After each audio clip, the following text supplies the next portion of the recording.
Hello, welcome everybody. So this is going to be somewhat of a small series, and it's going to be general tips on how to improve your workflow. Um, Specifically, there's going to be this first video is going to be on key commands using your keyboard. So if you don't have any controllers or anything like that, just good tips on using your keyboard to your advantage and using the program to your advantage as well. The second video is going to be on the Steinberg controllers that I have, which it kind of follows necessarily. If you want to improve your workflow to an even greater degree than what you have available for keyboard and mouse and program, is getting hardware controls that specifically do certain things that you're looking to do to improve your workflow. So that's going to be the second video. Is specifically it's going to be the transport controller and the channel controller. And then the third video is going to be on using another controller. So this is going to be on the Novation 49SL Mark II. And this one I use specifically for my mixer controls. So I have like all these solo mutes for all my groups and all my tracks and stuff, and then I just flip through the pages, and there's faders, and there's also knobs on here that with using the Automap software, it automatically assigns to a certain plugin. So right here you can see VCA 2A Automap. It's connected with Automap, so when I open this up, I have control of all these functions just by using this little slider, or the little knob on here. So that's just a small preview of what's going to go on here in this short mini series. So let's get down right to it, to the old key commands. So for starters, one thing that I use probably the most on the keyboard as of now, because of all these controllers that I use, is the crossfade function. So I'm going to demonstrate real quickly. I'll unlock this junk, and then I'll show you when I would be using this crossfading stuff. Actually, I don't have to cut that because I think there's already stuff going on here. So right here there's a crossfade in here, and the reason why I do that is because of when I'm editing. So I have two guitar parts in here that require, I'm using a keyboard shortcut here too. I've punched in and I've punched out, kind of. So I recorded a part and then I wanted to record the next part. And so when you record like that, there's a hard cutoff right here. You can crossfade, or not crossfade, but you can fade these in so that it doesn't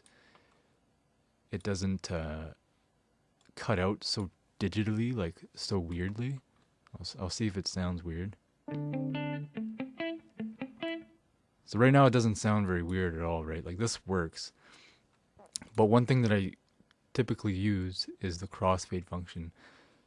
Now I don't even know how to do crossfade without the keyboard short command, and I think it's in either edit, no, or audio crossfade right here.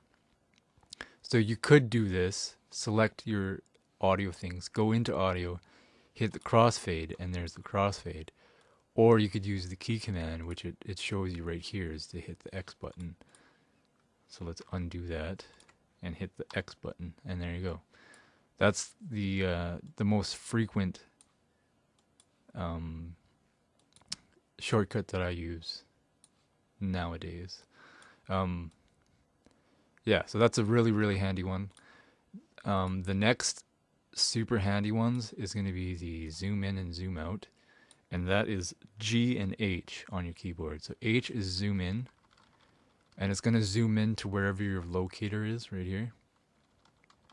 Or not locator, whatever this line thing is called. Maybe it's called locator. And then G just zooms out in general. So that's horizontally. Vertically, I'm not even sure. I can check in the key commands here. So if you go File, Key Commands, there's a whole list of stuff right here. So these are all the different all the different groups of commands that you can assign a key to. And if you go in here, these are all the subgroups. So the actual functions that you're going to try and use. So let's see here. Zoom in is H. Aha, so zoom in vertically is Shift H. So Shift and H, we're zooming in vertically. And Shift and G is zoom out vertically. So that's also very handy. I use that probably more often on the mixer window, and I'll put this on the screen here. So I use this more often on the actual mixer window on the opposite screen. I don't know why, just because. So yeah, that's also a good key command. And to be honest, that's pretty much all I use. There are other functions that are more specific and that you would use kind of more rarely. So there's one that I know off the top of my head is the button F, which takes the auto scroll off or puts it back on. And if you don't know what that is, it's whenever you're playing stuff, this locator is coming to the end of the screen. With the auto scroll, it's going to move the screen over. See how it moved the screen? And if you take the auto scroll off, it doesn't automatically scroll. That's useful for when you're doing edits. So if you're really zoomed in here, you're trying to get, let's say, these wavelengths to line up, and you just want to move stuff around, but you want to hear what it sounds like. You don't want to have to zoom out, move the locator over, play it, stop it, go back to this section, zoom in. So that's really, really handy for the editing process. So you can just move your locator over, listen, hit the stop button twice, and then it goes back to where your original position was. So that's very handy, very cool. One thing that I've actually taken off, which is assigned on default, is the Z button, or Z if you want to call it. I think that's American. Z is us Canadians here. So where is this? Zoom. So anyways, every time I'd be doing crossfades, I'd be hitting the X button, right? But sometimes I'd accidentally hit the Z button, and it would zoom out everything real crazy like, and kind of screw up my whole workflow. Because I usually keep all these tracks set at a certain size throughout my mixing process, throughout my editing process, all these kinds of things. I'll edit the size of all these things to how I want, and when you push this Z button, it totally screws it up. So I think it's this one, this Zoom Tracks exclusive. So I'll also show you here how to actually assign a key on your keyboard to one of these commands. So you just select the command, go into this little window, type which key you want it. So in this case it was Z, and then you hit this assign button, and there you go, it's assigned. And you could see the two different ways to do this. So another thing to keep in mind is when you're on this selected thing here, it'll tell you where these actual keys are assigned to. So each one of these, anyways, so this is like, you're meant to be using this part of the key command area to make sure you're not double using the same command. So let's say I would also assign the letter, H. Assign it to here. So it prompts you if you want to assign that to another, you know what I mean? Oh wait, so it doesn't even let you. Okay, I'm just kind of talking out of my ass here. So anyways, let's delete this one. So you hit the delete button, remove it, cool. And then go back to zoom in, assign, cool. So yeah, that's also how you remove stuff. In this case, I hate this key command. So I'm going to remove it. And I'll show you what it does. Control Alt down. Because this really pissed me off. That's what it does. It's good if that's what you want and you just use that key command and then you're done and good to go. But when you've already set your all the sizes to what you want in your workflow or whatever, it really sucks. So let's use the key command. Zoom in. There we go. Cool. Yeah, that's that. There are a few other functions. I think the metronome on off, the pre-count on off, the snap to grid on and off. I actually don't even know what those are on here because I've had this channel controller for so long that that's what I use on there, and this transport controller. I use all those functions on these controllers here. So sorry if I can't help you there. I don't even know those commands. There was one more thing. Oh yeah, the numpad on the keyboard. So if you hit enter, it's play. 0 is stop. I think period is, I don't know what it did. Oh, it moved to the beginning of the song.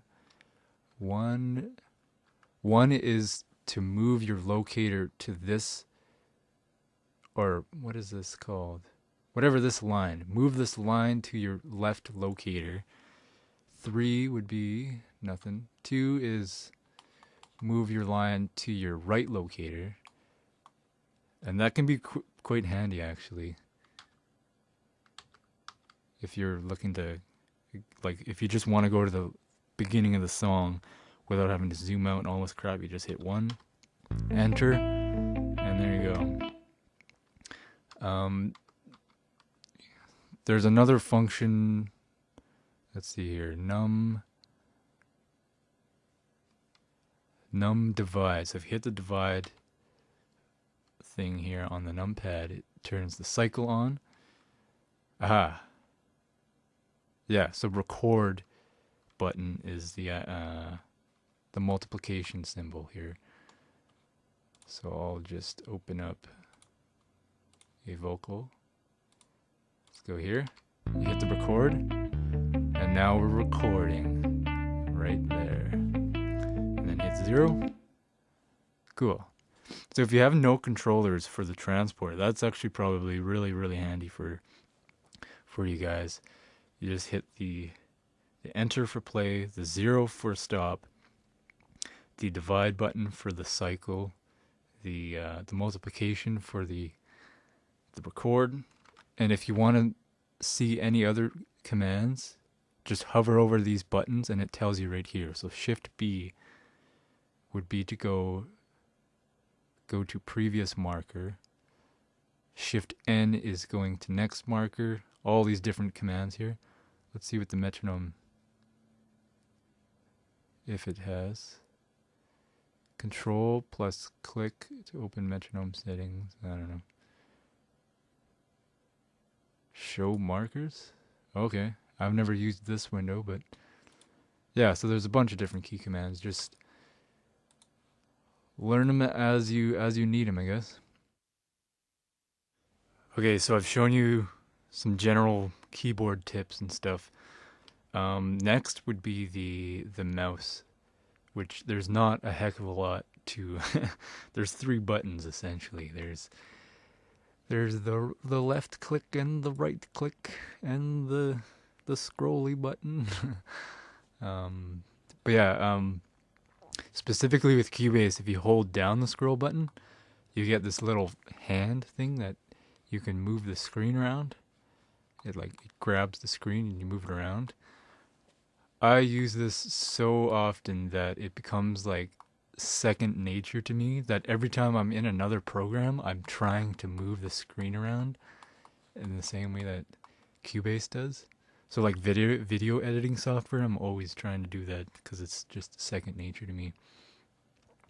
And another thing that I don't want to sort of overlook is the right button.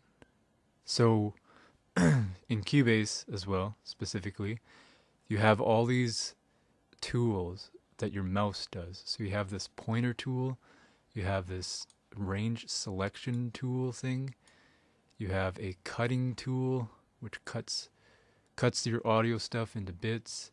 You have a glue tool so you can glue pieces together, an eraser, zoom in, zoom out, a mute, all kinds of different stuff here. The draw a line, the pencil draw tool, the this play, so an audition thing, and then you have your colors. There's like a whole whack of that stuff. And in Cubase specifically, I've never seen this in another program, is if you hold down the right button, you actually have the menu opens up right here, right in front of you. So you just move to what you want, and then you go back to. It's really, really easy. It's quick. You hit the draw tool, cool. Go back to the selector, and it's really, really handy. What else is there? I think there's only one more tip that I would have as far as all of this general stuff and program wise, and that's if you, let's say you're recording vocals in the chorus. So this is the chorus section. So let's actually do that. We'll record the stuff, and let's say it's not a take that you want. You want to just get rid of it and start from scratch. So let's line this this bar up right here. We'll hit the record button. Recording vocals. You hit the stop button. And that was a crap take, right? So you want to get rid of it. So what I always do is I just hit Control Z, which is undo. It undoes it, so it's gone now on the screen. I think it's still within Cubase's backup, and it's still in the pool. So like all of your audio recordings are all in the media pool, but it's no longer on the screen and it's not going to play it. So that's what you want, right? So undo.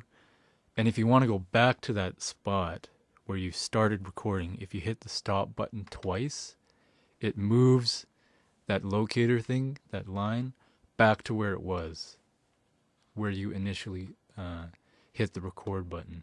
So that's really, really handy too with this program, is you hit the record button. This is a crappy take. It's shit. And you heard it, it's crap. Undo, hit that. Boom. Second take. Done.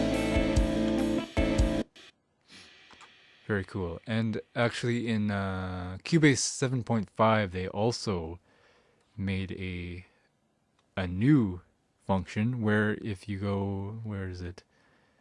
It shows somewhere's on here, is it? Re-record. So there's a punch in, punch out mode, and there's a re-record mode. So basically that just skips a step. So if you hit the record button, we're recording. But if you hit the record button again while it's still recording, it goes back and it does exactly what I was doing. It did the undo, back at the locator, and re-record all in one button. So that's a big time saver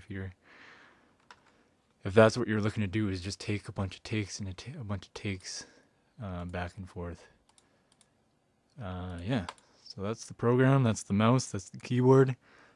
That's pretty much all I can think of that I can help you guys with. So having said that, we're moving to the next video, and that's on the Steinberg controllers, the transport and the channel controller here. So see you in the next video.